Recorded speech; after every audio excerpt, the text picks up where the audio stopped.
everybody. Hi there, welcome back. I'm Larry. I'm Emily. And this is Planted in God. And a Merry Christmas to you. Yes, Merry Christmas. It is Christmas Day.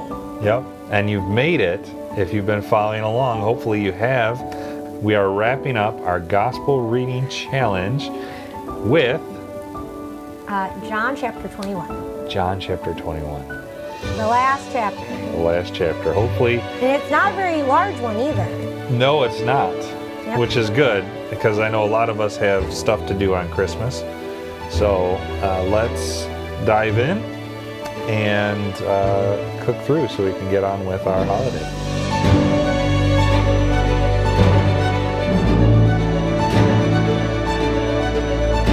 So I bundled 1 through 14. So this is where we see Jesus appearing to the disciples off the shore. Yes, they are in Galilee at the Sea of Tiberias. They have 7 disciples there. The night before, Peter decides to go on a fishing escapade. 7 of the disciples go with them, and we see that they've caught nothing. 0 fish. And then, Which we've seen in other Gospels. you're right. This is very reminiscent of another Gospel account. And we see at daybreak, there's a man on the shore. They're not too far away. They can't see who it is, but they can communicate. They can talk. Yeah, so close enough where there's, Communication. Yeah, you can hear it. Right. And so the man asked them, "Have you caught any fish?" "No, we haven't." "Well, then throw your net on the other side." I love this too because once they do and they actually catch the fish, John, it's like a light bulb goes off and he's like, Yes. This is the Lord. Yes. Like, I just know. Oh, wait. And he's with there. that, I love the way Peter Oh, responds. yeah, he jumps out of the boat. Yeah, he's just like, Forget you guys. I'm gone. bam, I'll get wet for God. Yep. There he goes. So, Yep. really cool responses from both John and Peter. Yeah, so the other 6 men are left to bring in this large load of fish. There's 2 things that we can note about the fish. First, that there are 153 large fish. They're not little guys. They're big ones. And that the men were grateful that the nets didn't tear. Now, Yeah, I think that must have been a thing. A lot of times, if they got a big load, a Yeah. lot of times their nets would break. would break. Yep. And what's funny is that as I was reading and studying this, there are a lot of people that do speculate. You get people that math the Bible, like they'll try to math out the Bible and figure out hidden messages and meanings using math, and some of it's good and Oh, a because lot of of the it's numbers garbage. of the fish? Yes. Ah, interesting. There are people that try to math out and speculate with the fish, that 153, that number, it's got to mean something. Stop it. Just right there, stop it. There is nothing to math or speculate about this number.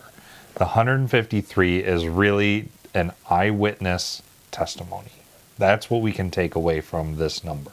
Well, I think just knowing, too, that it was a lot of fish. Yes. And that God was providing, Yes. right? We see that provision there. Right. There are times that the mathing of the Bible, math in the Bible, is warranted. And usually when that happens, there is reason, like other scriptural evidence, to give reason for that. Here, there is no surrounding scriptural evidence.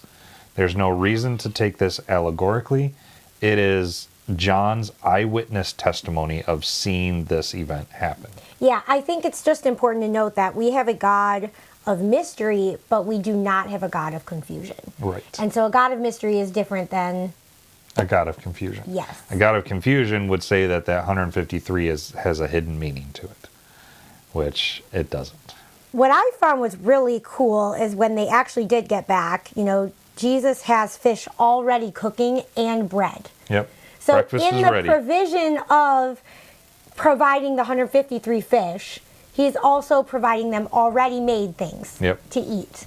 And I know it's not noted in this gospel, but Jesus also partakes in eating with them. Yes, he and so does. we see that he is... Flesh and blood. Yes, that he's alive and that he's eating food and that's, Yep.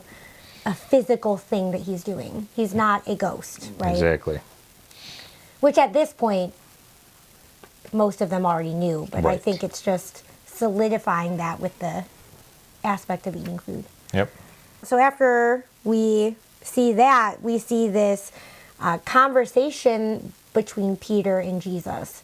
Yes. So, and I think this is, for John, it is his last faith-building conversation. It is. It is the last faith-building conversation. And really, our English Bible does us a lot of harm, more harm than good, especially with this conversation. Because in the Greek, you have two words for love that are thrown about throughout this section. And those two words are, let's see if Emily knows. Phileo and agape. Exactly. I do know. And what does phileo mean? It's like a friendly or brotherly love. Bam. What about agape? That is like unconditional love. Yay! Yeah. You did it. Good job. Wow. Yeah. So as we go through this conversation, I want you to remember that Peter's probably still emotionally raw from denying Jesus, which is why he responds the way that he does. And Jesus is going to take this opportunity to extend a hand to Peter, to bring him, restore him back. Yeah, what I love about it is that the way Jesus responds to him throughout this particular conversation, feed my lambs, tend my sheep, feed my sheep, and then even at the end, and I believe this is like he's physically follow me, right? He physically is saying follow me, but also you can look at that in the spiritual as follow me as well. I know within the context it means physically, but you see that with Peter, and again we can apply this to us, that we see that the more we are in the will of God and doing his work, the more Christ-like we become. Yeah. And we can see that with Peter, that's what he is, trying to get out of him.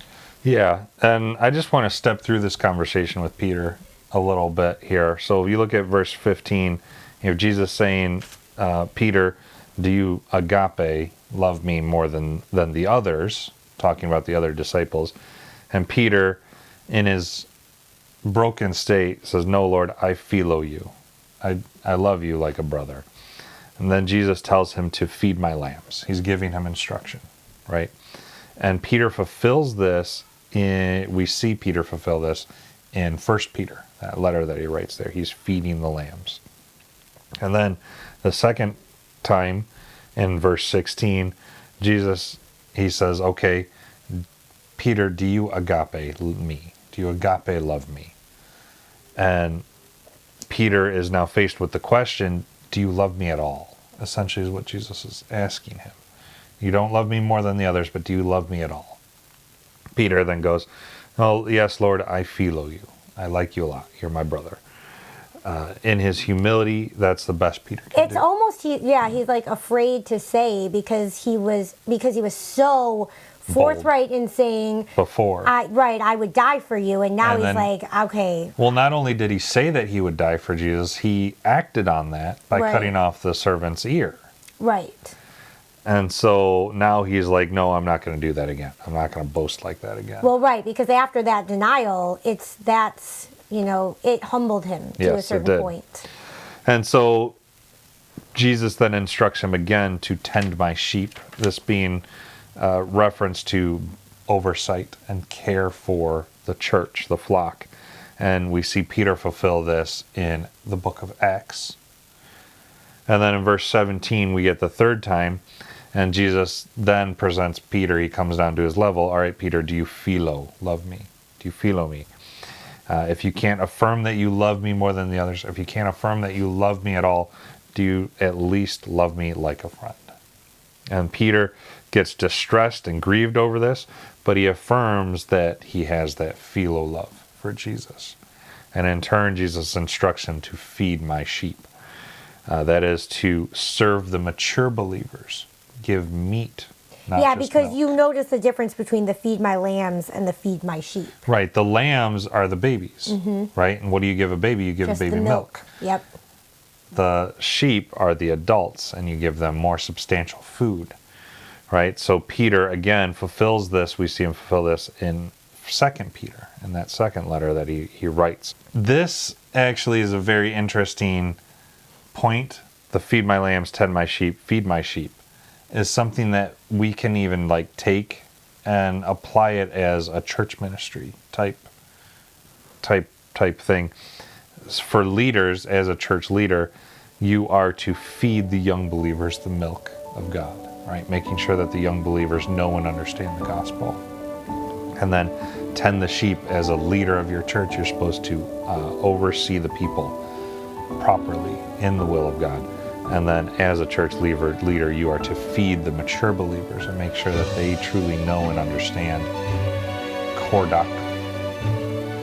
And so that's a really nifty way that we can take and apply what Jesus says to Peter to us.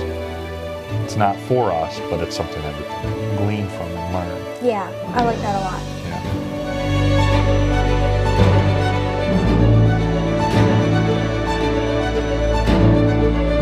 And then in verses 18 through 19, Jesus will tell Peter the manner of the death that he would suffer. Essentially what he's telling him is that, Peter, you might not agape me now, but one day you will show agape love by dying on the cross. So then we have verse 20, which goes into Peter looking at John, another disciple, Yep. and he's like comparing himself. He does. He compares himself to John, and this is another one that a lot of people will speculate on and try to find an allegorical meaning to, which I'm just going to say this, stop that. There's no hidden meaning here. Most of what Jesus is telling Peter is that he needs to focus on the last command that was given to him.